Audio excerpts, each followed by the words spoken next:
Not for long, though, because young Americans are dying at alarming rates. What could have caused it? Were there any irresponsible, ill-thought-out policies introduced in the last couple of years? Let's have a look. Hello there, you 6.5 million awakening wonders. Thanks for joining us on this voyage to truth and freedom. Join us. We're creating a movement. This is more than media. This is our future. Turn on the notification bell and subscribe right now. And if you're a young American or you care about young Americans, I've got some grave news for you. Young Americans are dying at alarming rates. Could this be a mental health addiction crisis? Could it be that obesity's gone through the roof? Could it be that cancer and heart disease diagnoses have somehow increased? What could have caused it? And was anyone asking about it a couple of years ago when some pretty wacky global decisions that have been beneficial to both state institutions and private corporations were introduced and may, in retrospect, have been ill-advised at best? Let's have a look at this harrowing and worrying story. Because if we're going to start meddling with Whitney Houston's driving idea that the children are the future, we better have a bloody good reason for it. Life expectancy for the average American has dropped for the second year in a row. It's now 76 years. I mean, what a downer as a sort of a headline graphic. Shorter lives. When you think of how complex and convoluted news has come in recent years. The latest new trend is this crazy, pointless thing. Sort of weird TikTok videos and stuff like that. We're getting to the crunch now. Life's going to be shorter. And worse. While life expectancy fell around the world in 2020 because of COVID, yeah, we'll have a look at that. Other countries have rebounded in 2021, but the United States continued its decline, hitting the lowest point in nearly 2 decades. How extraordinary. The rates continue to plummet. What's going on in your country, America? Let me know in the comments. Why is this happening? Are you concerned? This is a longer trend, is it not? And before you say he looks like he could turn into a werewolf, it's not even spelt like that. Absolutely. Our problems really began back in the 1990s.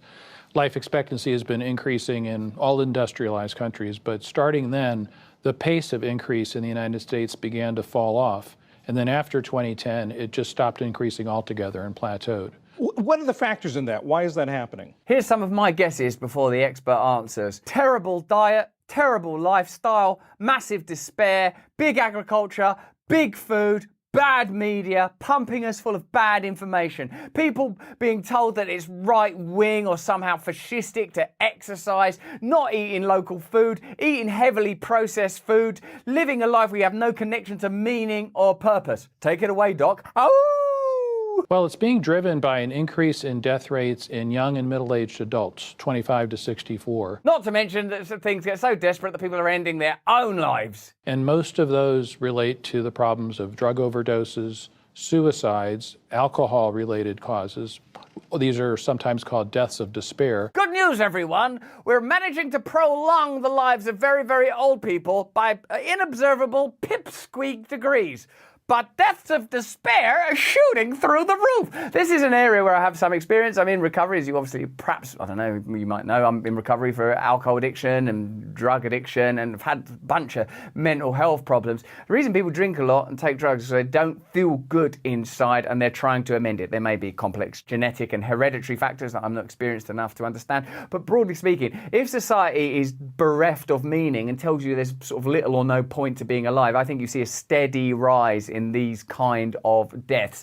And when you have a society where you don't feel invested in your community, like you have any power in your own life, where you live with a lot of guilt and shame and you're continually told that you're worthless, I reckon that increases it. I bet if they break this down further, it's increasing in men faster than women. That's one guess I'd be willing to make based on just sort of social trends I've observed and the groups that I belong to that deal in these things.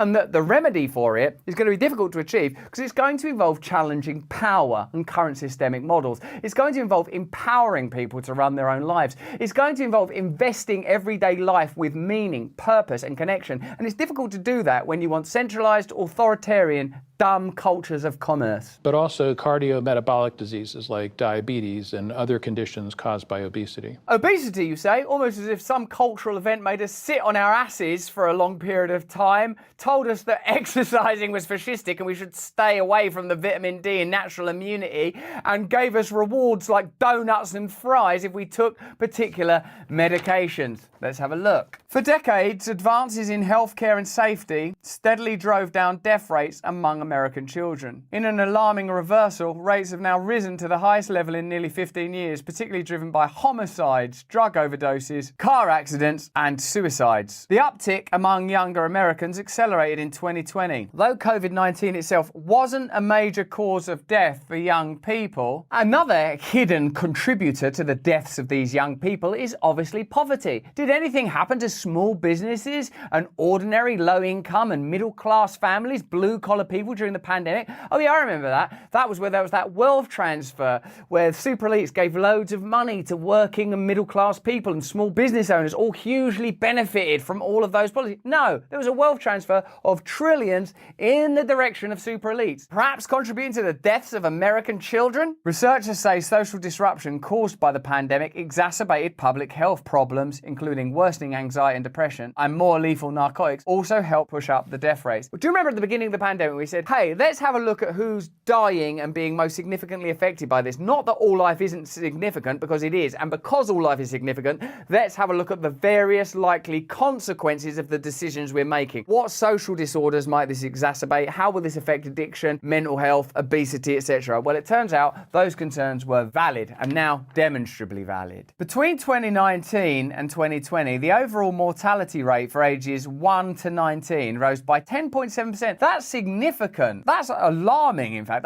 This isn't scaremongering what we're doing. I think this is a duty to tell you that young people are now much more likely to die than they were before many of these measures were taken. I'm not saying that these measures are responsible for all of it, but if there's a 10% rise in deaths in young people, one would look at epochal events and significant changes in public policy, significant changes in diet and despair. I would say, looking at the fentanyl crisis, and in particular the fentanyl crisis that's generated within the United States. I know people are very keen to draw your attention to the sort of cross-the-border issues, but I would say don't look at other poor people when looking what causes the deaths of poor people. Look at the actions of powerful establishment elites, because power is the ability to affect change, obviously, and if you have no power, then you're probably not responsible. And increased by an additional 8.3% the following year. That's the highest increase for 2 consecutive years in the half century that the government has publicly tracked such figures. Do you remember during the pandemic, there was a daily update when it came to deaths and hospitalizations, like a graphic running, like even when you're trying to watch normal television, like in the middle of, I don't know, the A-Team or something. We interrupt the A-Team to show you this red line. Well, although I think that's on the side of their van. You know, they were continually telling you about COVID deaths and COVID hospitalizations. This is the first I've heard of this. This is important information about a significant demographic. Why is it not being reported in the same way? Could it be that these deaths can't be leveraged in order to generate profit or more means for regulation? They can't say, and because of that, everyone's got to stay in their house. Because the conclusions here are,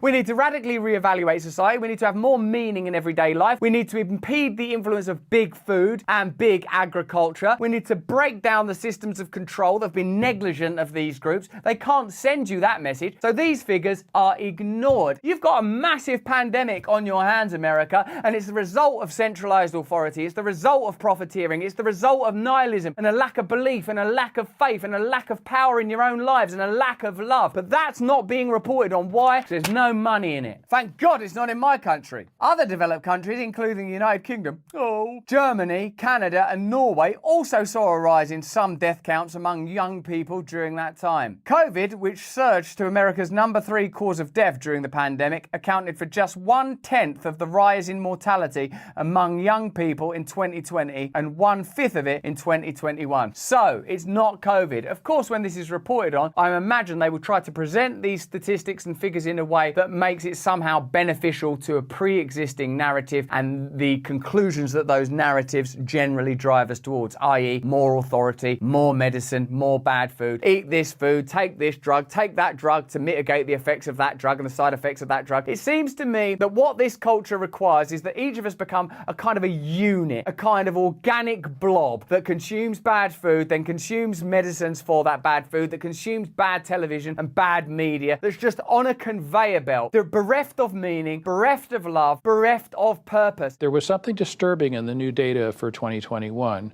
Yes, it showed this massive decrease in life expectancy, but it also showed an increase in death rates in children and teenagers.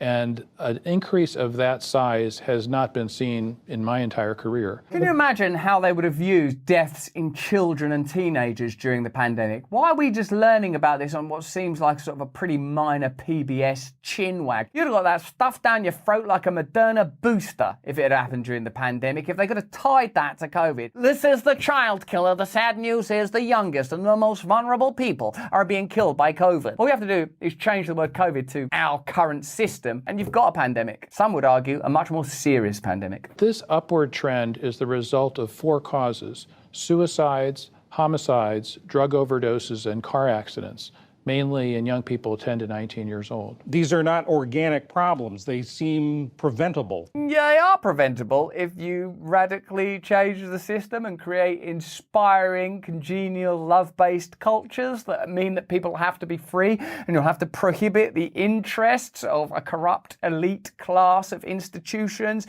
that are marauding around the globe, profiting and using your taxpayer dollars to generate products and wars that ultimately may not benefit you and it seems could be contributing to your early death. Oh, yeah, no, we're not doing that. This is not a microorganism. These are man-made pathogens. Unlike those other pathogens that definitely weren't man-made. Wet market! So it sounds like this is not a question about health care in the traditional sense, the thinking about going to the doctor, going to a hospital. Well, health is about more than healthcare. Oh, really? Like health could be eating well, getting outside, exercising, your spiritual state, your wellness, your sense of meaning and purpose, your very essence and your spirit. All of us know that the experience of being yourself is entirely subjective. Like, what is it like to be you? How do you feel when you wake up in the morning? How do you feel when you're doing your ablutions, when you're washing your body, when you're having your first conversation of the day? Are you lonely? Are you in despair? There's a reason for that. It's because you've been extracted from the conditions you were evolved for and plopped into a kind of zoological hell. Now, that's not to say that technology and civilization don't give us many benefits. It's obvious that they do. But where there are enormous biases that are there in order to facilitate elite establishment institutions, profit and authoritarian control, we should be questioning them. And these are, if nothing else, a huge spur to inquiry. And why are young people, children and teenagers dying? Oh, it's basically because of these systems that we're constantly critiquing. Should we do something about it? Obviously. Dr. Stephen Wolf from Virginia Commonwealth University, thank you very much. Thank you. What I believe is that the solution is almost the opposite to what they're suggesting. Live healthy, get outside, breathe well, eat well, spend time in face-to-face communication with other people. Be cynical and circumspect about all the information that's given to you by mainstream media. Don't do what you're told automatically. Demand information. Demand as much freedom as possible. Demand as much democracy and as much meaning. Live lives of personal sacrifice, driven by purpose. Reject your identity as a consumer. Embrace your identity as an awakened wonder. It seems to me that they not only want, but need you sick, unable to discern between truth and fiction, nodding along as you're marched into endless forever wars that happen to be profitable, watching bad media that doesn't tell you the truth and doesn't love you, continually watching movies that undermine and negate your personal identity, tell you that you've done something wrong just by being born. Take a medicine for this, take a vaccine for that. I believe we should be more circumspect than ever, more awakened than ever, more cynical about media narratives than ever, more connected to nature and one another than ever. That's the remedy for that. We can only be inoculated against these narratives by personally awakening and then collectively acting. But that's just what I think. Why don't you let me know what you think in the comments below? If you enjoyed this video, have a look at either of these. Remember, turn on the notification bell and subscribe. We're trying to create a movement here. This content is available as podcasts. You can listen to it wherever you get your podcast from. But more important than any of that stuff is that you please, if you can, stay free.